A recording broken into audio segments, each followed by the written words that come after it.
ঠিক দুদিন আগে ছিল এই নদীর স্বাভাবিক অবস্থায়, আজ অস্বাভাবিক।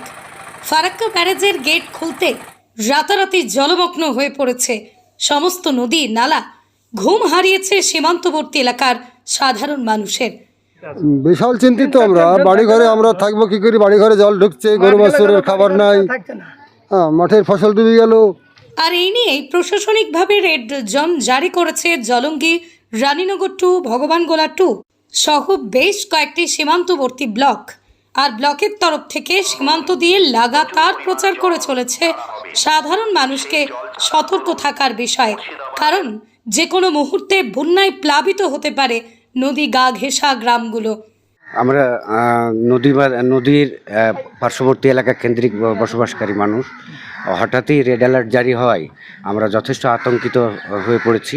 আমরা চেষ্টা করছি স্থানীয় প্রশাসন এই ব্যবস্থায় এই পরিস্থিতিটাকে মোকাবেলা করার জন্য। দুদিন থেকে ব্যাপক হারে বন্যার জল হুহু করে বেড়েই চলেছে। আর এই বন্যার জলে মুর্শিদাবাদের সীমান্তবর্তী জলঙ্গির ফরাজিপাড়া, উদয়নগর, পারাসপুর চরের হাজার হাজার বিঘে কলাইয়ের জমি সব এখন জলের তলায়। মানুষের তো অনেক ক্ষয়ক্ষতি, চাষাবাদ তো সবই জলের তলায়। এবং বিশেষ করে ঘোষপাড়া চর, এদের তো এরা চর এলাকায় বসবাস করে, এদের সমস্যাটা সর্বতম সব করতে বেশি।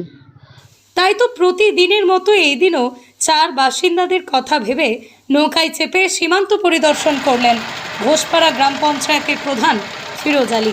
তিনি জানান, হঠাৎ রাতারাতি ব্যাপক হারে জল বেড়ে যাওয়ায় দুশ্চিন্তায় দিন কাটছে সকলের। তবে এর থেকে যদি আরও বেশি মাত্রায় বেড়ে যায় তো এলাকার মানুষের চরম ক্ষতি হয়ে যাবে। সেখানে রয়েছে আমাদের প্রতিনিধি মধু মণ্ডল। মধু, বন্যার ঠিক কী পরিস্থিতি, জল কতটা বেড়েছে, সাধারণ মানুষের কি কি অসুবিধা হচ্ছে, বিস্তারিত জানাও আমাদের দর্শক বন্ধুদের জন্য। এবং সেই সঙ্গে তোমার কাছে প্রশ্ন থাকবে যে এই মুহূর্তে দাঁড়িয়ে প্রধান সাহেব ঠিক কী বলছেন, আমরা শুনবো। স্টোরি বাংলা। আপনারা জানেন গতকালকে প্রশাসনিকভাবে একটা অ্যালার্ট জারি করা হয়েছে। সেটা হচ্ছে রানীনগর, জলঙ্গি এবং ভগবানগোলা সীমান্তবর্তী এলাকাগুলো যে আছে, সেই সীমান্তবর্তী এলাকা দিয়েই কিন্তু রেড অ্যালার্ট জারি করা হয়েছে। কারণ যে কোনো মুহূর্তে বন্যার জল ঢুকে পড়তে পারে। কারণ প্রচুর পরিমাণে ফারাক্কা ব্যারেজের জল বেড়েছে, জলের স্তর বেড়েছে, বাড়ার কারণেই কিন্তু গেট খুলে দেওয়া হয়েছে। আর তারপরেই কিন্তু হু হু করে জল বাড়তে শুরু করছে। রাতারাতি বলা যেতে পারে জলঙ্গিতে প্রায় 3 থেকে 4 ফুট জল বেড়ে গেছে। আর বেড়ে যাওয়ার কারণে কিন্তু চিন্তায় ঘুম কাটছে এলাকার মানুষের। ঘোষপাড়া গ্রাম পঞ্চায়েতের প্রধান ফিরোজ আলী তিনি প্রতিনিয়ত সাধারণ মানুষের দেখার জন্য, যেমন এই চরের কিন্তু হাল হাকিকাত খুবই খারাপ, যেহেতু এখন বন্যার জল বেড়েছে। তো প্রধান আজকেও আমাদের সাথে বেরিয়েছে। এখন দেখতে পাচ্ছেন আমরা একদম নদীর মাঝপথে দাঁড়িয়ে আছি, নৌকাতে আছি। সেখান থেকে আমরা প্রধানের কাছে যাব। তিনি কিভাবে দেখছেন, কতটা মানে পরিদর্শন করে মানুষের সাথে কিভাবে আলাপ আলোচনা করেন সেই বিষয়ে কথা বলবো। আচ্ছা প্রধান সাহেব, এই যে রাতারাতি হঠাৎকার জল বেড়ে যাচ্ছে নদীতে, এই নিয়ে কতটা চিন্তিত আছেন? কি এলাকার মানুষ কীভাবে মানে? এলাকার মানুষকে নিয়ে অনেক চিন্তিত আছি। 8-10টা মেম্বার আমার সঙ্গে আছে। সকাল থেকে আপনার পরিদর্শন করছি, বিভিন্ন জায়গায় গেছি, যাই চর এলাকায় ঘুরে ঘুরে দেখলাম। তো এখনও আপাতত ঠিক জায়গায় আছে। আচ্ছা, কৃষকদের কেমন ক্ষতি হয়েছে? কৃষকদের আপনার যে কলাই ছিল কয়েকশো একর, সবই আপনার পানির তলায় চলে গেছে।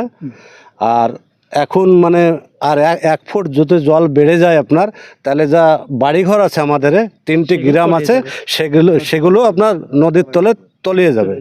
তো এই নিয়ে খুব চিন্তিত। এই পর্যন্ত মোটামুটি আছে, তবে আর পরবর্তী সময় যদি জল বেড়ে যায় এতে ভয়ানক পরিস্থিতি সৃষ্টি হতে পারে, ভয়ানক হতে পারে। কিন্তু এখন আমরা খুব চিন্তিতর মধ্যে আছি সাধারণ লোকজন। আজকে পরিদর্শনে বেরিয়েছেন, এইভাবে কি প্রতিদিন আপনি এলাকার সাধারণ মানুষের কথা ভেবে কি পরিদর্শন? হ্যাঁ, আমারই তো গ্রাম, তো আমাকে তো যেতেই হবে। আজকে আমার সাথে সহযোগিতা করছে মেম্বার আছে 10-12টা মেম্বারকে নিয়ে বাড়িছি। সকাল থেকে ধরেন আমাদের খাওয়া দাওয়া নেই, এই করে বেড়াচ্ছে। হ্যাঁ, আমরা পরিস্থিতি তৈরি করেছি খাবারের ব্যবস্থা করার জন্য।